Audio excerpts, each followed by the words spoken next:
어느 게 더 고귀한가? 난폭한 운명의 돌팔매와 화살을 마음속에 맞는 건가? 아니면 무기를 들고 고난의 바다와 맞서다가 끝장을 보는 건가? 당신은 셰익스피어에 대해 얼마나 잘 알고 계신가요? 셰익스피어의 작품은 자신의 정체성을 찾고자 하는 이들을 위한 해답을 담은 보물 상자라고도 불린다고 하는데요. 그가 25년에 걸쳐 완성한 31,534개 단어로 구성된 37편의 작품들이 어떻게 인간의 모든 심리를 그토록 완벽하게 표현하고 있는지는 아직도 미스터리로 꼽힌다고 합니다. 오늘 소개해드릴 책은 셰익스피어 카운슬링입니다. 셰익스피어가 그린 그 위대한 이야기 속에서 찾은 통찰이 당신의 마음에 위안이 되길 바랍니다. 하는 일마다 족족 꼬인다면 일이 꼬인다는 표현 자체가 관점에 관한 문제라고 할 수 있습니다. 힘든 시기, 부당한 일련의 사고를 겪으면서 우리는 스스로 불행한 존재라고 생각합니다. 하지만 모든 것은 생각하기 나름입니다. 우리가 불행한 존재라고 느끼는 것은 자기중심적인 관점과 우리의 신념 때문입니다. 셰익스피어는 이 세상의 중심에 인간이 있다고 생각하지 않았습니다. 우리는 그저 각자가 맡은 역할을 소화하고 있을 뿐입니다. 이런 식으로 생각을 전환하면 일이 꼬이는 것 같다는 생각도 없어집니다. 아니, 일이 잘 안 풀리면 안 풀릴수록 다른 관점으로 상황을 바라보게 됩니다. 우리가 어떤 존재여야 하고 무엇을 이루어야 한다는 고정관념을 없애면 일이 꼬인다는 느낌을 받을 기준조차 없어지기 때문입니다. 심리학자 보리스 시릴릭은 오랫동안 회복력이라는 현상을 연구했습니다. 이 과정에서 그는 극도로 일이 잘 풀리지 않을 때 인간이 심리적으로 어떻게 반응하는지 관찰했습니다. 그 결과 창의적이고 유머 감각이 뛰어난 사람일수록 불행을 잘 이겨낸다는 사실을 발견했습니다. 트라우마를 겪은 뒤에 이성을 잃거나 스스로 목숨을 끊는 사람도 있지만 이를 악물고 끈질기게 살아남는 사람도 있습니다. 시릴릭은 동일한 트라우마를 겪었을 때 각기 전혀 다른 방식으로 반응했다고 해서 받아들이는 고통의 농도나 감정의 정도에 차이가 있지는 않다고 했습니다. 이들의 차이가 나타나는 지점은 고통을 표현하는 방식입니다. 창의적으로 노력하고 문제를 가볍게 받아들여 자신을 재정비하는 이는 회복력이 뛰어납니다. 일이 도무지 풀리지 않으면 상냥해져야 합니다. 일이 잘 안 풀릴수록 더 그래야 합니다. 그러기 위해서는 삶은 곧 꿈이라는 속성을 깨달아야 하죠. 그래야 삶에서 마주하는 모든 문제에 대담해질 것입니다. 문득 타인이 괴물처럼 느껴진다면 렌티큘러 카드를 아시나요? 렌티큘러 카드는 보는 각도에 따라서 다른 이미지가 보이도록 만들어진 카드를 말합니다. 이름만 들어서는 생소하게 느껴질 수 있지만 만화 캐릭터를 담은 딱지에 많이 쓰이기도 하고 요즘엔 유명 연예인이나 영화 굿즈로 볼 수 있어서 아마도 한 번은 본 적이 있을 겁니다. 이 렌티큘러 카드를 보면 저는 어딘가 섬뜩합니다. 각도에 따라 달라지는 모습이 꼭 우리의 내면을 그대로 드러내는 것 같아서입니다. 우리는 겉으로는 서로 친절하려고 노력하며 예의를 지키려고 합니다. 하지만 속으로는 바로 앞에 둔 사람을 헐뜯고 욕하거나 잘못되기를 바라기도 하죠. 차마 입 밖으로 못 낼 것들까지 종종 생각할 때도 있습니다. 내면에 나가 가끔 브레이크 없이 굴 때면 진저리 칠 정도로 끝까지 내달려가곤 합니다. 그래서 우리는 살아가면서 필수적으로 자신을 통제하라고 교육받죠. 도덕이나 예의, 규율, 법 등이 바로 그것입니다. 모두가 함께 더불어 살아가기 위해서 꼭 필요한 것이라 우리는 이러한 제안을 당연하게 받아들이고 실천하며 지냅니다. 그런데 간혹 이러한 통제를 무시하고 제멋대로 행동하는 일을 볼 수 있습니다. 몸집이 커다란 아기처럼 자기가 원하는 대로 되지 않으면 온갖 성질을 부리거나 타인을 마치 종처럼 부리려는 모습 등 이들을 볼 때 우리는 아연실색하게 됩니다. 모두가 지키는 규칙을 숨 쉬듯 어기며 주변에 피해를 주는 걸 보자면 그들이 우리와 같은 사람이라고 여겨지지 않습니다. 외계인처럼 다른 개념의 존재, 즉 괴물처럼 느껴집니다. 이들은 어째서 인간이 아니라 괴물이 된 걸까요? 그리고 우리는 저 괴물을 보면서 무엇을 대비해야 할까요? 괴물을 마주하고 있는 나에게 인간을 행동하게 만드는 동력은 욕망입니다. 욕망이란 단어가 부정적으로 쓰이지만 사실 욕망으로 인해서 인간은 성장하고 더 나은 환경으로 나아갑니다. 욕망이 없다면 새로움을 추구하는 꿈과 포부, 동기부여를 얻을 수 없죠. 그래서 우리에게 필요한 것은 적절한 욕망의 통제입니다. 원동력이자 독이 될 수 있는 이 힘을 다루기 위해 우리는 내면을 계속 들여다봐야 하죠. 괴물이 되려고 하기 전에 자신이 무엇을 원하는지 욕망을 대면하고 이를 어떻게 이용할 것인지 생각해야 합니다. 주변에서 괴물이 된 사람을 만났다면 그의 행동에 영향받지 마세요. 이기적으로 그는 행동을 보자면 나도 똑같이 해주고 싶다는 생각이 들겠지만 그건 괴물의 영림만을 건드리고 더 복잡한 상황을 만들 뿐 제대로 된 해결책이 되지 못합니다. 괴물을 따라하면 같은 괴물이 됩니다. 이기적으로 구는 사람에게 예의를 차리는 건 같은 괴물이 되지 않으려는 것, 즉 자신을 위한 행동이죠. 괴물에 영향받지 말고 자신을 독립된 존재로 나누어 그를 대하세요. 이미 괴물은 스스로 파멸해 가고 있으니 운명에 맡기면 될 것입니다. 평생 사랑하지 못할까봐 두렵다면 우리는 이기적 유전자를 가졌다고 합니다. 그래서 각자 자신의 생명과 안위, 번식을 첫 번째로 두며 모든 행동과 욕망의 근원이 다음 세대를 이어가기 위한 유전자의 프로그래밍을 바탕으로 한다고 말하죠. 하지만 우리의 행동 원리엔 DNA를 퍼뜨리는 것만 있는 건 아닙니다. 자기 자손이 아니어도 남을 위하고 이타적일 수 있는 동기, 바로 사랑이 있습니다. 사랑은 우리에게 큰 부분을 차지합니다. 한 인간의 태어남부터 성장, 활동, 죽음에까지 전생에 걸쳐 사랑은 산소처럼 빈틈없이 필요하기 때문입니다. 그런데 최근 이 사랑이 멸종 리스트에 올랐습니다. 너무나 빨리 변화하는 시대 속에서 이전의 가치는 의미를 잃고 수많은 새로움을 좇아야 하는 세상이 되었거든요. 적응만으로도 벅찬 지금 내 몸 하나 건사하기도 힘든데 남을 위하는 사랑이라니 참으로 요원해 보입니다. 물론 앞서 얘기했듯이 우린 사랑 없이 살아갈 수 없기 때문에 정말로 모든 사랑을 버리진 않았습니다. 하지만 후속 순위로 저만치 뒤로 미뤄지게 되었죠. 그래서 사랑이 부가 요소가 되었기 때문에 우리가 사는 현대는 수많은 외로움을 품은 시대가 되었습니다. 여기서 사람들은 겉으로는 그럭저럭 문제없이 사는 것 같지만 사실 속으로는 각자의 문제를 안고 살아가게 됩니다. 물질적 풍요를 누리지만 정반대로 정신적 정서적 결핍에 시달리는 우리는 이제 인간다운 행복이 무엇인지도 알기 어려워졌습니다. 삶의 소중한 가치도 혼란스러워졌죠. 그러니 이제야 조금씩 깨닫기 시작합니다. 사랑은 현실의 삶과 구별하지 않고 함께 다뤄야 했던 것을 말이죠. 사랑을 유예하는 나에게 사랑을 할 수 없을 거란 생각에 겁을 먹지 마세요. 자신의 마음을 제대로 파악하려 노력해 보세요. 너무나 외로워 누군가를 만나고 싶거나 연인에 관해 일체에 관심이 없다면 그 생각과 감정이 진심으로 자신의 신념에서 비롯한 것임을 파악해야 합니다. 만약 이 모든 것의 원인이 숨겨진 두려움이나 결핍 등에서 비롯한 것이라면 당신에게 필요한 것은 무작정 시작하는 연애나 혼자만의 시간이 아닐 것입니다. 가장 중요한 것은 바로 여러분 자신이 무엇을 원하는가입니다.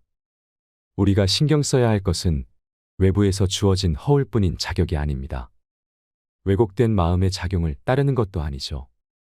사랑은 반려자를 만나 결혼이란 종착지로 구성되어 있지 않습니다. 자신이 애타게 쫓을 목표를 찾거나 이를 달성하는 것도 사랑입니다. 우리가 각기 다른 얼굴과 성격을 가진 것처럼 사랑 역시도 수많은 모습을 띠고 있습니다. 그 다양한 사랑을 단 한 가지의 형태에 억지로 맞추려고 했다니 당연히 힘들만 하죠. 이제 이런 고민을 털어내고 자신을 만납시다. 사랑을 한다는 건 자신을 찾고 일을 소중히 하는 걸 말합니다. 내 옆에 있어야 할 것은 내가 진정으로 바라고 필요한 것이어야만 해요. 이것은 사회나 친구, 가족이 알려주지 않습니다. 오직 여러분 자신만이 알 수 있어요. 그러니 지금 이 순간 혼자라서 혹은 둘이기 위한 고민 말고 자신을 돌봐주세요. 자신의 사랑을 온전히 이뤄낸다면 그때부터는 지금 하는 고민은 금방 잊힐 해프닝이 될 것입니다. 스스로 그 무엇도 해낼 수 없다고 생각된다면 우리는 수많은 선택을 하면서 살아갑니다. 때론 그냥 혹은 고심 끝에 내리는 이 선택들이 모여 탄생과 죽음이란 두 점을 잇는 인생이 되죠. 이 무수한 선택을 어디 한번 한데 모아서 반으로 갈라봅시다. 수박을 자르듯이 이 큰 덩어리를 반으로 가른다면 선택은 좋아하는 것과 싫어하는 것으로 나뉘게 될 겁니다. 자, 이렇게 나뉜 선택을 상상해 보세요. 둘의 양은 비슷한가요? 아니면 어느 한쪽이 더 많나요? 싫은 것은 쉽게 나열할 수 있지만 좋은 것은 고민하며 헤아리고 있진 않나요? 싫은 것이 더 많다고 해서 걱정하지 않아도 됩니다. 무엇을 좋아하게 되는 건 사실 어렵습니다. 직접 경험해 보기 전까진 자기 취향을 알 수 없고 좋아하는 것을 찾는다 해도 시간이 지나면 시들해지기 때문입니다.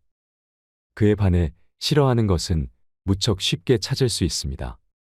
엄격한 자격이 필요 없고 그냥 마음에 들지 않아도 될 수 있기 때문입니다. 어쩌면 우리가 싫어하는 게 더 많은 세상 속에서 살아가는 원인이 싫음은 편하게 얻어지는 것이지만 좋음은 깊은 고민과 노력이 필요한 것이기 때문인지도 모르겠습니다. 우리는 쉽고 편한 것에 잘 기댑니다. 그래서 인생의 선택 역시도 따로 주의를 기울이지 않으면 쉽고 편한 것을 위한 방향으로 나아갑니다. 우리에게 삶을 이끌어갈 수 있는 힘과 용기가 있다면 힘들고 불편한 길을 선택할 수 있습니다. 고난 뒤에 올 자신의 성취를 그리며 당장의 어려움을 이겨낼 수 있기 때문입니다. 그러나 아무런 기력이 없을 때, 삶을 헤쳐갈 마지막 마음의 힘마저 없을 때, 우리는 이 모든 안 좋음을 근본적으로 해결하기보단 최대한 쉽게 처리할 수 있는 것을 선택하게 됩니다. 회피나 부정부터 이 모든 것의 원흉을 몰아갈 수 있는 선택지, 바로 자신을 싫어하는 것입니다. 자신을 싫어하기로 선택하면 우리가 겪는 거의 모든 문제에 탓을 할 수 있습니다. 이 선택은 현실을 급속히 쉽고 편해지게 합니다. 문제를 직면하거나 품을 들이지 않아도 되고 냉정한 원인과 결과를 생각하지 않아도 됩니다. 또한 자신에게 탓을 전가해도 나는 반박하지 않습니다. 오히려 순응하는 모습에 더욱 막다르고 싶은 마음이 들죠. 그래서 우리는 스스로를 비난하고 비하하는 것에 중독되어 갑니다. 남에게는 하지 않을 얘기를 자신에게는 아무렇지도 않게 하면서 우리는 알지 못하는 사이 수많은 상처를 남기는 것입니다. 우리는 상상이 현실이 되는 시대에서 살아가지만 그럼에도 힘들고 외로우며 고통에 빠지곤 합니다. 손가락만 움직여도 일상에 필요한 거의 모든 것을 할 수 있지만 정작 중요한 나의 내면은 채워주진 않습니다. 바삐 돌아가는 세상의 흐름도 따라가기 벅찬 지금 외면의 삶에만 집중한 나머지 내면을 위한 것에는 주의를 기울이지 않고 편한 것만을 찾고 있진 않은가요? 그리고 혹시 이 때문에 일상이 무기력해지면서 결국 자기 신뢰를 잃어버리진 않았나요? 자신을 싫어하는 수많은 나에게 희망을 가장 많이 얘기하는 사람은 역설적으로 가장 절망적인 사람이라는 말처럼 자신을 싫어하고 아무것도 할 수 없을 거라고 믿는 이는 사실 그 어떤 이보다도 나아진 자신을 바라며 변화에 대한 필요로 내면이 가득 차 있습니다. 단지 그들은 변화하기 위해 무엇부터 해야 할지를 모르거나 움직일 엄두를 못 내고 있는 것일 뿐입니다. 사실 그들이라고 표현했지만 이러한 모습은 저와 우리 모두가 느끼고 가지고 있는 것입니다. 우리는 남들의 성과와 자신을 끊임없이 비교하며 매 순간 성과를 요구받습니다. 절대 채워질 수 없는 항아리에 물을 붓는 듯한 일상 속에서 어느새 우리는 자신도 모르게 벅찬 상태에 허덕이게 됩니다. 살다 보면 이룬 것이 아무것도 없는 느낌이 들 때가 있습니다. 나의 소중한 시간과 잠재력을 허비하고 있다는 느낌이 들 때, 인생의 가장 중요한 목표로부터 점점 멀어져 가고 진정한 자아가 목소리를 내지 못하는 것 같은 느낌이 들 때, 그 원인이 주변 환경에 있기도 하지만 때로는 그 원인이 무엇인지조차 설명하지 못하기도 합니다. 분명한 것은 그러한 감정이 결국 실현되지 못한 자아와 관련이 있다는 사실입니다. 삶을 사랑할 수 있으려면 자아를 실현해야 하고 자아 실현을 위해선 상상해야 합니다. 자기의 가능성을 믿고 더 높이 도약하는 것을 먼저 상상할 때 그것은 헛되지 않고 새로운 시작이 됩니다. 상상을 멈추고 생각을 그만하기로 했을 때 자신을 가장 작고 보잘것없는 존재로 만드는 자기 비하가 일어납니다. 실제로 당신이 가진 가치, 할 수 있는 일과는 상관없이 당신을 작게 만들려는 시도에 빠지지 마세요. 스스로를 어떻게 판단하든 당신은 그보다 더 뛰어난 힘을 가지고 있습니다. 그러니 상상하세요. 그리기만 했던 모습이 현실화되는 순간으로 지금 나아가세요. 감당하기 힘든 일이 폭풍처럼 밀려온다면 간혹 잠에서 깨어날 때 꿈과 현실이 바로 구별되지 않고 두 세계에 묘하게 걸쳐 있는 걸 경험하게 됩니다. 그러면 현실로 돌아오는 몇 초 남짓한 순간 동안 조용한 사투를 벌이게 되는데요. 힘겹게 몸을 일으켜 새날을 맞이할지 아니면 아늑한 침대가 선사하는 꿈의 세계에 계속 머무를지를 가르는 나름 치열한 싸움입니다. 그런데 우리가 매번 이런 싸움을 하게 되는 건 단순히 피곤하거나 더 자고 싶어서만은 아닙니다. 잠은 중간 과정일 뿐 핵심은 꿈을 꾸기 위해서죠. 우리는 꿈을 통해서 현실과 정반대되는 환상을 경험합니다. 현실에서는 온갖 제약으로 인해서 욕망을 채울 수 없지만 환상 속에서는 제한 없이 욕망을 달래줄 수 있으니 당연히 계속해서 여기에 빠져들고 싶은 겁니다. 프로이트가 일찍이 꿈에 대해 연구를 한 것도 바로 이것 때문이었죠. 환상은 꿈에서만 볼 수 있는 건 아닙니다. 대중문화에서 가장 큰 부분을 차지하고 있는 영화를 통해서도 우린 이 신비한 세계를 만날 수 있습니다. 우주와 심해를 마음껏 넘나드는 것부터 시간을 멈추고 신화 속 존재와 친구가 되는 것까지 영화는 머릿속으로 그리기만 해왔던 상상을 직접 볼 수 있는 이미지로 구현하기에 우리는 깨어있지만 꿈의 세계를 만날 수 있습니다. 오늘날 영화가 다른 예술 분야보다도 압도적으로 즐기는 이가 많은 것은 바로 이러한 특성이 있어서입니다. 이처럼 꿈과 영화에는 현실을 벗어나게 하는 힘이 있습니다. 이 힘이 우리에게 미치는 영향력은 매우 큰데 본능이 이 힘을 원하기 때문입니다. 우리의 삶은 정해진 시간, 한정된 체와 육체적 한계 등으로 인해서 원하는 것을 모두 가질 수 없습니다. 그래서 포기하거나 다른 것으로 대체할 수밖에 없는 운명에 처해 있죠. 하지만 우리가 놔줘야 했던 것들은 쉽사리 잊히지 않고 계속된 갈망으로 남아 우리를 직간접적으로 힘들게 합니다. 이 고통을 그나마 잠시라도 해소해 주는 게 바로 환상입니다. 우리는 환상을 통해서 한계를 벗어나 잠시나마 욕망을 채울 수 있습니다. 프로이트가 말한 것처럼 인간은 욕망의 존재이기에 우린 생각보다 많이 환상을 꿈꾸고 바라며 살아갑니다. 그리고 이러한 경향은 문제를 마주할 때 더욱 심화되죠. 꼬일 대로 꼬인 문제 앞에서 해결책을 찾기 어려울 때 우리는 어떤 일이 일어나서 회피할 수 있게 되는 걸 바라곤 합니다. 예를 들어 시험 보는 날이거나 큰 사고를 치고 회사에 들어갈 때 뭔가 사고가 생겨서 안 가도 될 이유가 생기길 바라는 것처럼 말입니다. 우리가 쉽게 하는 이 사소한 상상도 바로 환상에서 비롯된 것입니다. 그러면 앞서 말한 것과 달리 아주 큰 문제나 고민 앞에서는 어떻게 될까요? 어디부터 해결해야 할지 알 수 없는, 마치 폭풍처럼 한 개인이 감당할 수 없는 거대한 문제를 앞에 두게 된다면 많은 이가 이때 맹목적으로 신을 찾아 해결해 달라고 요청하거나 현실을 떠나 내면의 동굴로 숨어들곤 합니다. 현실의 문제가 크면 클수록 더욱 그러하지요. 하지만 이건 답이 되지 못합니다. 현실에선 문제를 놔둘수록 더욱 커지기만 할 뿐 자연히 소멸하진 않으니까요. 결국 꿈은 깨고 영화는 끝나기 마련입니다. 거대한 현실의 문제를 앞둔 나에게 이 글을 읽는 분 중에는 지금 간단한 일조차 해결하지 못한 상태로 힘들어하고 있거나 해야 할 일이 있지만 무기력에 빠져서 아무것도 못하고 있는 이도 있을 겁니다. 하지만 그럼에도 여러분에게 이 모든 걸 해결할 힘이 있다고 얘기해주고 싶습니다. 때로 현실은 감당할 수 없는 문제들을 안겨줍니다. 우리는 이것을 해결하려고 부단히 노력하지만 끝이 보이지 않는 버거움으로 마음을 다치고 의욕을 잃기 쉽죠. 근데 이 반응은 약해서가 아니라 누구나 다 경험하고 느끼는 당연한 일입니다. 달리면 숨이 차는 것처럼 힘든 순간, 피하고 싶은 순간은 살아가기에 당연히 느끼는 것입니다. 그런데 우리는 이 상태를 당연한 것이 아니라 약한 것으로 생각합니다. 자신을 객관적으로 보지 않고 스스로 폄하하는 것이죠. 자기를 낮게 평가하게 되면 그 순간 정말로 약해져서 모든 문제가 버거울 정도로 커지고 내면의 힘이 발현되지 못하게 됩니다. 그리고 결론적으로 문제 앞에서 아무것도 못하게 되지요.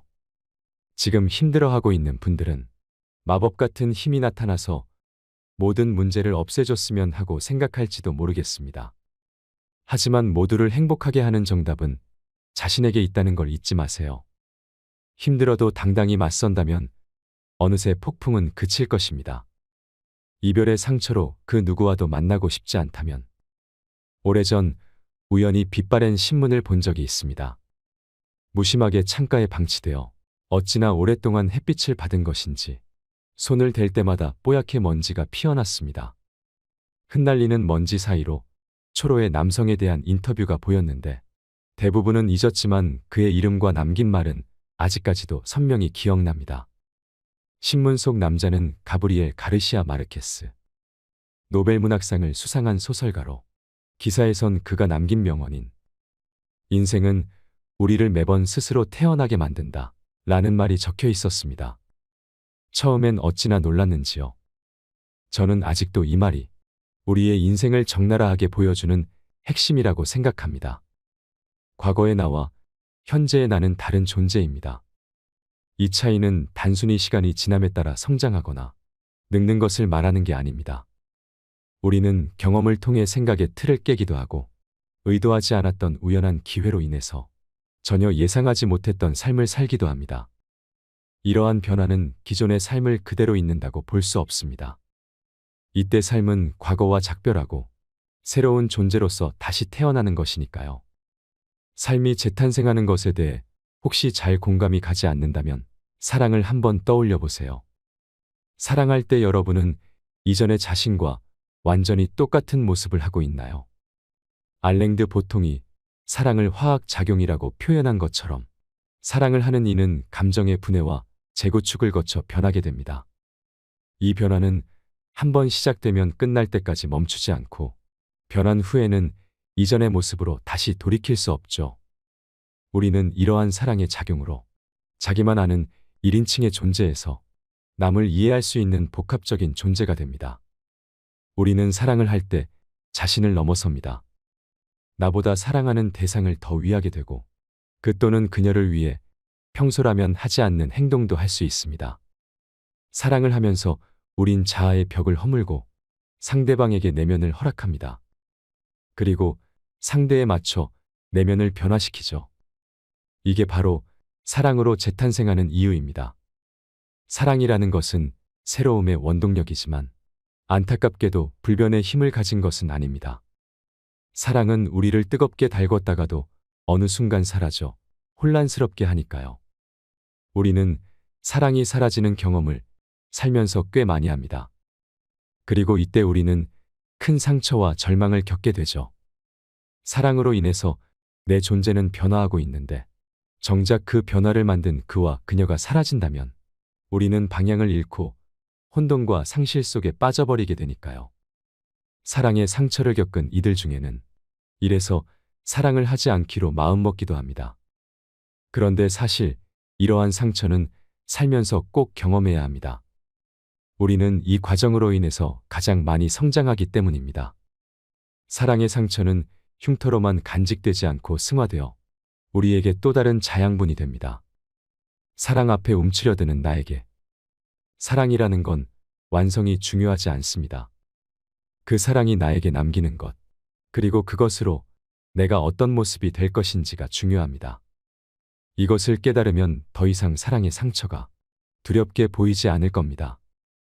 사랑의 상처뿐만 아니라 우리가 겪는 모든 상처는 우리가 어떻게 대하는가에 따라 흉터가 될 수도 있고 승화되어 우리의 자양분이 될 수도 있습니다. 중요한 점은 우리가 상처받는 걸 두려워하지 말고 당당해지는 것입니다. 상처를 두려워하지 않을 때 우리는 그 상처를 자신의 뼈와 살로 소화할 수 있게 되고 보다 나은 존재가 될 것입니다. 인간은 사회적 존재이고 남과 엮이면서 성장하기에 상처를 언제까지나 회피할 순 없습니다. 영원히 밝은 낮은 없고 시간이 지나면 어두운 밤이 오는 것처럼 우리는 사랑의 밝은 면만을 원하지 말고 어두운 면도 포용하며 살아갈 수 있어야겠습니다. 삶에서 가장 어두운 터널을 지나고 있다면 삶이라는 건 때때로 너무나 가혹하게 몰아칩니다. 안 좋은 일은 한꺼번에 닥친다는 말처럼 우리가 정신 차리고 수습할 새도 없이 극단으로 밀어붙이죠. 이럴 때에 우리는 바람 앞에 갈대처럼 바깥의 작용에 수동적으로 흔들리게 됩니다. 그런데 잘 생각해야 합니다. 이때 우리가 무심코 내리게 되는 판단이 정말로 우리가 원하는 판단인지 말이죠. 순간의 판단이 모여 인생을 이룹니다. 그 인생은 다른 사람이나 모임, 단체가 아니라 바로 당신이 주인이죠. 그러니 언제나 자신의 의지를 세워야 합니다. 지금 고난이 닥친다면 바로 판단을 내리지 않아도 됩니다. 그리고 꼭 판단이 주변에서 말하는 규칙에 맞지 않아도 됩니다. 중요한 건 자신만의 결단을 내리는 것, 자기만의 방식으로 이 고난을 대하는 것입니다. 물론 그 순간은 정말 힘들 것입니다. 그래서 빨리 타협하고 끝내고 싶을 것입니다. 하지만 그걸로 끝이 나지 않습니다. 이때의 타협은 두고두고 여러분을 따라다닐 것입니다. 실패와 상관없이 자신만의 선택으로 고난을 대하는 것만이 자신의 인생을 만드는 길입니다. 스포츠 선수의 징크스 같은 사소한 불안으로 촉발된 행동이 결정적인 실력에까지 영향을 미친 것은 자신만의 선택을 내리지 않고 주변의 흐름에 흔들리게 두었기 때문입니다. 자신을 믿으세요. 지금 당신의 판단이 결국엔 가장 올바른 답입니다. 내 감정을 원하는 대로 관리하고 싶다면 새로운 하루를 맞이하거나 마무리할 때 우리는 자연스럽게 그날을 전망하거나 평가합니다. 오늘은 왠지 좋은 날이 될 것 같다든지 아니면 억지로 치과가는 아이처럼 한 발짝 한 발짝 걸음을 내딛기 싫은 고역인 날이었다든지 말이죠. 지나간 오늘에 대한 평가는 저마다 다 다르겠지만 아마도 다가올 오늘에 대한 바람은 모두가 같을 겁니다. 누구나 번뇌 없이 만족감을 주는 하루를 마다할 사람은 없을 겁니다. 그런데 안타깝게도 이런 바람과는 다르게 좋은 날은 매번 생기지 않습니다. 오히려 너무 힘들어서 간절히 바라면 바랄수록 멀어지는 것 같기도 합니다. 우리는 어째서 좋은 날을 보내기 어려운 걸까요? 좋은 날을 위해서는 어떤 노력이 필요한 걸까요? 우리는 보통 좋은 날이 온다고 표현합니다. 마치 바깥에서 내부로 들어오거나 다른 곳에서 내게 다가오는 것처럼 인식하는데요. 하지만 좋은 날은 오는 게 아니라 만들어집니다. 어떤 황금 같은 기회나 운, 재화를 줘도 그걸 받는 사람의 마음이 불안하면 절대 행복할 수 없는 것처럼 행복함을 결정하는 건 바로 내 안에 있는 감정이기 때문입니다. 감정의 힘은 너무나 강력해서 어떠한 절망적인 상황에서도 포기하지 않는 힘을 주기도 하지만 반대로 평온한 상황임에도 정신을 차릴 수 없을 정도로 불안하게 만들기도 합니다. 그래서 우리는 이 감정을 다루는 법을 반드시 알아야만 합니다. 지금 나의 감정이 어떤지를 알아야 이를 다룰 수 있고 나아가 나의 현재와 미래를 이끌 수 있기 때문입니다. 감정을 제대로 다루기 위해선 어떻게 해야 할까요? 감정을 원하는 대로 다루는 방법은 스스로 돌아보기입니다. 내가 지금 어떤 느낌인지, 무엇을 원하는지 스스로를 되새기며 알아차려야 하죠. 내면의 외침을 아는 게 모든 것의 시작입니다. 흔히 욕망은 충족되지 않으면 계속해서 쌓이며 더 큰 욕망이 된다고 하는데 이건 반만 알고 있는 겁니다. 이 경우는 욕망을 무시했을 때를 말하죠.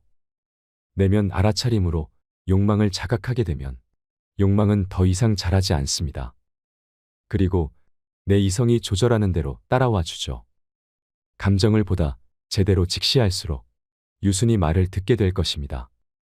한 번은 원하는 인생을 살고 싶다면 에릭슨이라는 한 심리학자는 한 인간이 성장하는 인식의 발달을 9단계로 나누었습니다.